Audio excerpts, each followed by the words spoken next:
ನಮಸ್ತೆ, ಭಾಷಾಮಲೋಕಕ್ಕೆ ಸ್ವಾಗತ. ನೋಡಿ, ಇದು ಸಾಮಾನ್ಯ ಒಂದು 3 ವರ್ಷಗಳ ಕಾಲ ಉಳಿಯುವಂತಹ ಮಿಡಿ ಉಪ್ಪಿನಕಾಯಿಯನ್ನು ನಾನು ತುಂಬಿಸ್ತಾ ಇದ್ದೇನೆ. ಮಾಡುವ ಪ್ರೊಸೀಜರ್ ಎಲ್ಲ ಆಯಿತು, ಈಗ ತುಂಬಿಸ್ತಾ ಇದ್ದೇನೆ ನೋಡಿ. ಹಾಗಾದ್ರೆ ಈ ಉಪ್ಪಿನಕಾಯಿಯನ್ನು ಯಾವ ರೀತಿ ಎಲ್ಲ ಮಾಡಿದ್ದೇನೆ ಅದನ್ನು ಈ ವಿಡಿಯೋದಲ್ಲಿ ನೋಡಿಕೊಂಡು ಬರುವ.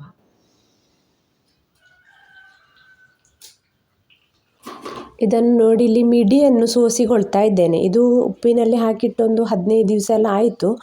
ಅದು ನಿಮಗೆ ತೋರಿಸಲಿಕ್ಕೆ ಆಗಲಿಲ್ಲ, ಯಾಕೆಂದರೆ ಇದು ನನ್ನ ತಾಯಿ ಮನೆಯಲ್ಲಿ ತಂಗಿ ಹಾಕಿಟ್ಟಿರುವಂಥದ್ದು ಉಪ್ಪಿನಲ್ಲಿ, ಹಾಗೆ ನಿಮಗೆ ತೋರಿಸಲಿಕ್ಕೆ ಆಗಲಿಲ್ಲ. ಈಗ ನೋಡಿ, ಅದನ್ನು ಸೋಸಿಕೊಂಡು ಈ ರೀತಿ ಉಪ್ಪು ನೀರಿಂದ ತೆಗಿಬೇಕು ಅದನ್ನು, ಮಿಡಿಯನ್ನು. ಆ ಉಪ್ಪು ನೀರನ್ನು ಈಗ ಸೋಸಿಕೊಳ್ತಾ ಇದ್ದೇನೆ. ಹಾಗೆ ಮಿಡಿಯನ್ನು ಒಂದು ಪಾತ್ರೆಯಲ್ಲಿ ಹಾಕಿ ನೋಡಿ, ಈ ಉಪ್ಪು ನೀರನ್ನು ಹೊರಗೆ ತೆಗೆದು ಮಿಡಿಯನ್ನು ನೀರಿನಿಂದ ಹೊರಗೆ ತೆಗೆದು ಆರ್ಲಿಕ್ಕೆ ಹಾಕಲಿಕ್ಕೆ ಉಂಟು.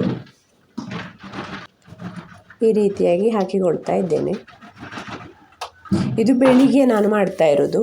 ಬೆಳಿಗ್ಗೆಯಿಂದ ಪ್ರೊಸೀಜರ್ ಶುರುವಾಗ್ತದೆ ನೋಡಿ. ಹೀಗೆ ಮಿಡಿ ಹೊರಗೆ ತೆಗೆದಿದ್ದೇನೆ. ಈ ಉಪ್ಪು ನೀರನ್ನು ಈ ರೀತಿ ಸೋಸಿಕೊಂಡಿದ್ದೇನೆ ನೋಡಿ ಬಟ್ಟೆಯಲ್ಲಿ.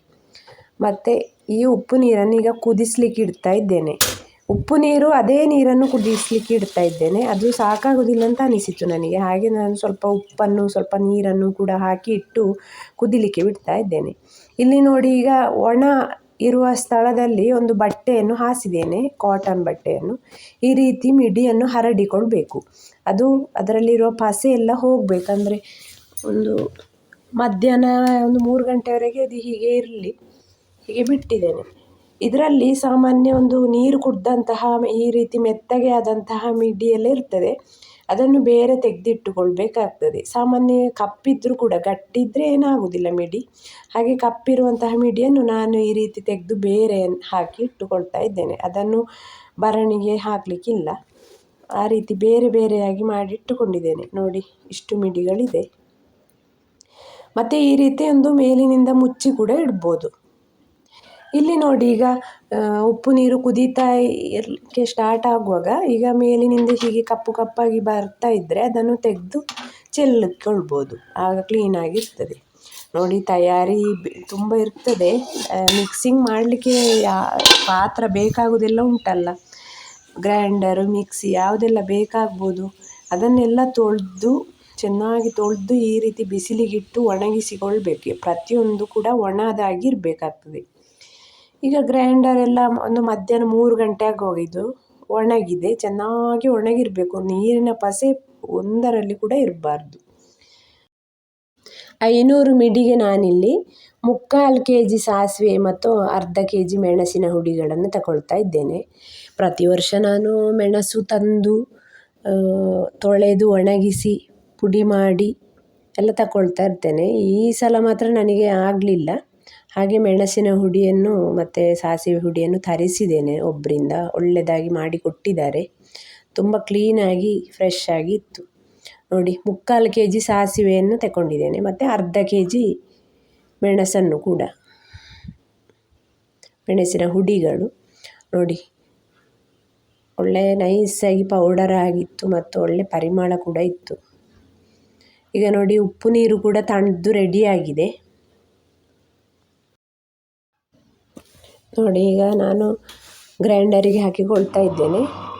ಮೊದಲು ನಾನು ಸಾಸಿವೆ ಹುಡಿಯನ್ನು ಕಡಿದುಕೊಳ್ತಾ ಇದ್ದೇನೆ, ಅಂದರೆ ಅದು ಸ್ವಲ್ಪ ತರಿ ತರಿ ಇರ್ತದಲ್ಲ, ಹಾಗೆ ಅದನ್ನು ಉಪ್ಪು ನೀರು ಹಾಕಿ ಕಡಿತಾ ಇದ್ದೇನೆ. ಫಸ್ಟ್ ಸ್ವಲ್ಪ ಸ್ವಲ್ಪನೇ ಹಾಕ್ತಾ ಉಪ್ಪು ನೀರನ್ನು ಹಾಕ್ತಾ, ನೀರಂದರೆ ಈ ನೀರಲ್ಲ, ಉಪ್ಪು ನೀರು ನಾವು ಮಾಡಿಟ್ಟಿದ್ದೇವಲ್ಲ ಅದನ್ನು ಹಾಕಿ ನೋಡಿ. 3 ಪ್ಯಾಕೆಟನ್ನು ಕೂಡ ಹಾಕಿದ್ದೇನೆ. ಉಪ್ಪು ನೀರನ್ನು ಕೂಡ ಹಾಕಿ ಈಗ ಈ ರೀತಿ ಕಡಿಲಿಕ್ಕೆ ಒಂದು ಅರ್ಧ ಗಂಟೆ ಕಡ್ದಿದ್ದೇನೆ.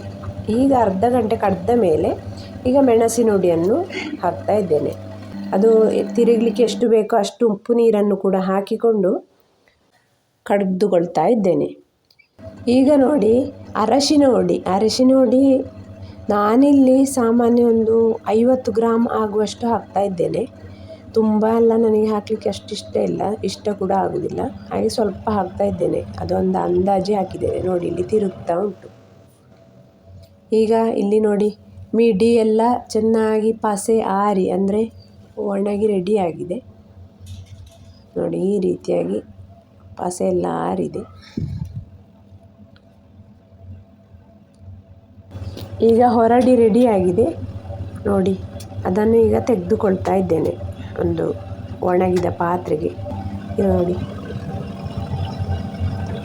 ಕೈಯಲ್ಲೇ ತೆಗಿಬೇಕಾಗ್ತದೆ, ಅಂದರೆ ಕೈ ಸ್ವಲ್ಪ ಖಾರ ಆದರೂ ನಾವು ಕೈ ಹಾಕಬೇಕಾಗ್ತದೆ. ಕೈ ಕೂಡ ಶುದ್ಧವಾಗಿ ಒಣಗಿರಬೇಕಾಗ್ತದೆ. ಎಲ್ಲವನ್ನು ತೆಗೆದುಕೊಳ್ತಾ ಇದ್ದೇನೆ. ಮತ್ತು ಸ್ವಲ್ಪ ಉಪ್ಪು ನೀರನ್ನು ಕೂಡ ಹಾಕಿ ಗ್ರೈಂಡರನ್ನು ತೊಳೆದುಕೊಳ್ತಾ ಇದ್ದೇನೆ. ತೊಳೆದು ಕೂಡ ಸ್ವಲ್ಪ ನೀರು ಹಾಕಿ ತೆಗೆದಿದ್ದೇನೆ ನೋಡಿ. ಈ ರೀತಿಯಾಗಿ ಅರಪ್ಪು ರೆಡಿಯಾಗಿದೆ. ಈಗ ನೋಡಿ, ಒಣಗಿದಂತಹ ಮಿಡಿಯನ್ನು ಯಾವ ಪಾತ್ರೆ ನಾವು ಮಿಕ್ಸಿಂಗ್ ಮಾಡ್ತೇವೆ ನೋಡಿ, ಆ ಪಾತ್ರೆಗೆ ತೆಗೆದುಕೊಳ್ತಾ ಇದ್ದೇನೆ. ಅದು ಸ್ವಲ್ಪ ದೊಡ್ಡದಾಗಿರಬೇಕು ಆ ಪಾತ್ರೆ, ಅಂದರೆ ಎಲ್ಲವನ್ನು ಒಟ್ಟಿಗೆ ಹಾಕಿ ಮಿಕ್ಸ್ ಮಾಡಬೇಕಲ್ಲ, ಹಾಗೆ ದೊಡ್ಡ ಪಾತ್ರೆಗೆ ತೆಕ್ಕೊಳ್ತಾ ಇದ್ದೇನೆ. ಈಗ ಕಡೆದಿಟ್ಟಂತಹ ಅರಪ್ಪು ಕೂಡ ಹಾಕಿ ಮಿಕ್ಸ್ ಮಾಡ್ತಾ ಇದ್ದೇನೆ ನೋಡಿ. ಉಪ್ಪಿನಕಾಯಿಗೆ ಮೆಣಸು ಮತ್ತು ಸಾಸಿವೆ ಪ್ರಮಾಣ ಒಬ್ಬೊಬ್ಬರು ಒಂದೊಂದು ರೀತಿ ಹಾಕ್ತಾರೆ. ನಾನು 1 kg ಮೆಣಸಿಗೆ 1/4 kg ಸಾಸಿವೆ ಆ ಅಳತೆಯಲ್ಲಿ ಹಾಕ್ತಾ ಇರುವುದು ನೋಡಿ. ಈಗ ಮಿಕ್ಸಿಂಗ್ ಮಾಡ್ತಾ ಇದ್ದೇನೆ. ಆದಷ್ಟು ಸೌಟಿನಲ್ಲೇ ಮಿಕ್ಸ್ ಮಾಡ್ತೇನೆ. ಅದು ಸರಿಯಾಗಿ ಆಗದಿದ್ದರೆ ಮಾತ್ರ ಕೈ ಹಾಕೋದು. ಕೈ ಹಾಕಬೇಕಾಗ್ತದೆ ನಮಗೆ ಲಾಸ್ಟಿಗೆ. ಅದು ಅಷ್ಟು ಚೆನ್ನಾಗಿ ಮಿಕ್ಸಿಂಗ್ ಆಗಿ ಬರುವುದಿಲ್ಲ, ಕೈ ಸ್ವಲ್ಪ ಉರಿತದೆ ನೋಡಿ. ಈಗ ಭರಣಿ ತೊಳೆದು ಒಣಗಿಸಿ ರೆಡಿಯಾಗಿದೆ ನೋಡಿ. ಈಗ ಇದಕ್ಕೆ ಉಪ್ಪಿನಕಾಯಿ ಉಂಟಲ್ಲ, ಅದನ್ನು ತುಂಬಿಸಿಕೊಳ್ಬೇಕು. ಅದು ಕೈಯಲ್ಲೇ ಆದರೆ ಒಳ್ಳೆಯದು. ಮಿಕ್ಸಿಂಗ್ ಎಲ್ಲ ಆಗಿದೆ, ತುಂಬಿಸ್ಬೇಕೀಗ. ಹೀಗೆ ತುಂಬಿಸ್ತಾ ಬರುದು. ಉಪ್ಪಿನಕಾಯಿಯನ್ನು ಉಂಟಲ್ಲ, ಹಾಗೆ ಹೀಗೆ ಅವರು ಹಾಕುದು ಸರಿ ಇವರು ಹಾಕುದು ತಪ್ಪು ಹಾಗೆ ಅಂತ ಇಲ್ಲ ಆಯ್ತಾ. ಹೇಗೆ ಅವರವರ ಅಭಿರುಚಿಗೆ ಅನುಗುಣವಾಗಿ ಹಾಕ್ತಾರೆ. ನಾನು ಈ ರೀತಿ ಹಾಕ್ತೇನೆ. ಹಾಗೆ ಅವರವರಿಗೆ ಹೇಗೆ ಬೇಕೋ ಹಾಗೆ ರುಚಿಯನ್ನು ವ್ಯತ್ಯಾಸ ಮಾಡಿಕೊಳ್ಳಲಿಕ್ಕೆ ಆಗ್ತದೆ.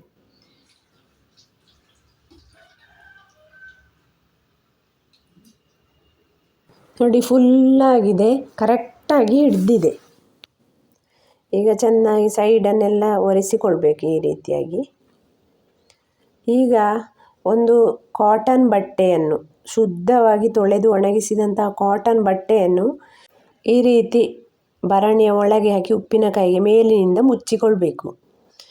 ಇದರಿಂದ ಏನಾಗ್ತದೆ ಅಂದರೆ, ಈ ಪ್ಲಾಸ್ಟಿಕ್ ಎಲ್ಲ ಹಾಕೋದು ಅಷ್ಟು ಒಳ್ಳೆಯದಲ್ಲ. ಈಗ ಕಾಟನ್ ಬಟ್ಟೆ ಆದರೆ ಹೀಗೆ ಹಾಕ್ಬೋದು ನೋಡಿ. ಈ ರೀತಿಯಾಗಿ ಹಾಕಿ ಮುಚ್ಚಿ ಇಟ್ಟರೆ ಈಗ ಹಾಕುವಾಗ ಹೇಗೆ ಉಂಟೋ ಹಾಗೆ ತೆಗೆಯುವಾಗ ಕೂಡ ಇರ್ತದೆ, ಒಂದು ಸ್ವಲ್ಪ ಕೂಡ ಹಾಳಾಗುವುದಿಲ್ಲ. ಮತ್ತು ಈ ರೀತಿಯಾಗಿ ಮೇಲಿನಿಂದ ಮುಚ್ಚಿದ್ರಾಯ್ತು. ನಾನು ಕೈಯನ್ನು ಕೂಡ ಉಪ್ಪು ನೀರಿನಿಂದಲೇ ತೊಳೆದುಕೊಂಡಿದ್ದೇನೆ ನೋಡಿ. ಈಗ ಹೊರಗಿನ ಬದಿಯನ್ನು ಈ ರೀತಿಯಾಗಿ ಸ್ವಲ್ಪ ಅರ್ಧಿದ್ರೆ ಒರೆಸಿಕೊಳ್ಬೇಕು ನೋಡಿ. ಈಗ ರೆಡಿಯಾಗಿದೆ ಅಲ್ಲ. ಮೇಲಿನಿಂದ ಕೂಡ ಒಂದು ಶುದ್ಧವಾದ ಕಾಟನ್ ಬಟ್ಟೆಯನ್ನು ಈ ರೀತಿಯಾಗಿ ಹಾಕಿ ಒಂದು ಹಗ್ಗದಿಂದ ಚೆನ್ನಾಗಿ ಕಟ್ಟಿಕೊಳ್ಬೇಕು ಗಟ್ಟಿಯಾಗಿ. ಈಗ ನೋಡಿ, ನಮ್ಮ ಹವ್ಯಕರ ಉಪ್ಪಿನಕಾಯಿ ಅಟ್ಟದಲ್ಲಿ ಇಡಲಿಕ್ಕೆ ರೆಡಿ. ಅಟ್ಟದಲ್ಲಿಟ್ಟು ಒಂದು 6 ತಿಂಗಳು ಕಳೆದು ತೆಗೆದ್ರಾಯಿತು. ಹಾಗಾದರೆ ನೋಡಿದ್ರಲ್ಲ ಮಿಡಿ ಉಪ್ಪಿನಕಾಯಿ ಹೇಗಾಯಿತು ಅಂತ ಹೇಳಿ, ನೀವು ಹೇಗೆ ಮಾಡ್ತೀರಿ ಅಂತಲೂ ಕಮೆಂಟಲ್ಲಿ ಹೇಳಿ. ಇನ್ನು ಮುಂದಿನ ವಿಡಿಯೋದಲ್ಲಿ ಭೇಟಿಯಾಗೋಣ.